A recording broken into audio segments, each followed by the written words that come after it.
जय श्री कृष्णा। गीता स्मरण के संग में आपका स्वागत है। मोक्षदा एकादशी का दिन है। गीता जयंती की बधाइयां देते हुए कबीरदास जी के पास चलते हैं। पहले वो कहते हैं, कबीर एक न जानिया, तो वो जानिया क्या होए। एक ते सब होत है, सब ते एक न होए। तो वो एक को जान लिया जिससे कि सब हैं। वो बात जब हम याद करते हैं तो याद आता है जो सूक्ति है,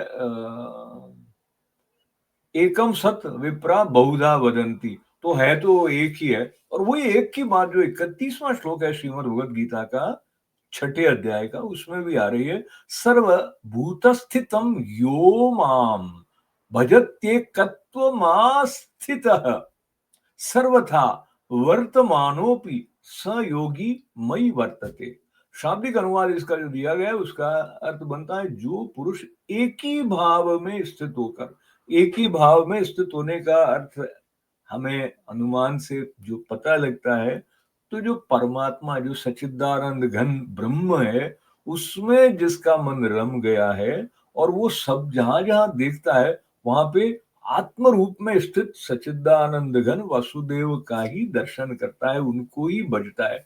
इसीलिए जब कबीरदास जी से पूर्व हम अखंडानंद सरस्वती जी का स्मरण कर रहे थे, जिन्होंने कहा कि कोई भी परिस्थिति है और जिसको लेकर हम यदि अपने भीतर ऐसा भाव ले लेते हैं कि शोक करने लग जाते हैं, तो वो घर आए भगवान का तिरस्कार करना है, क्योंकि भगवान के अलावा कुछ है नहीं। ये बात यहाँ आगे भी आती है। तो भगवान कहते हैं कि वो योगी सब प्रकार से बरतता हुआ मुझ में ही बरतता है। सब प्रकार से बरतता हुआ का अर्थ जो कुछ भी कर्म कर रहा है। इसका मतलब ये नहीं कि गुफा में ध्यान से बैठ गए आंख मूंद कर तब ही, वो जो जिस भूमिका का निर्वहन जहां भी कर रहे हैं, जब वो एक ही भाव से सच्चिदानंद घन परमात्मा में स्थित है, तो वो अवस्था आ जाएगी कि कोई भी परिस्थिति उनको विचलित नहीं कर सकेगी।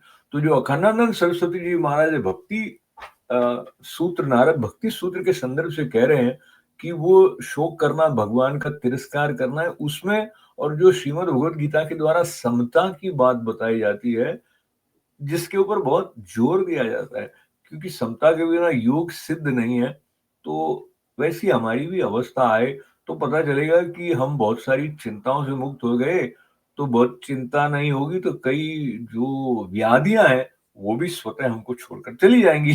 तो हम चलते हैं आनंद की तरफ, भगवान की कृपा से। जय श्री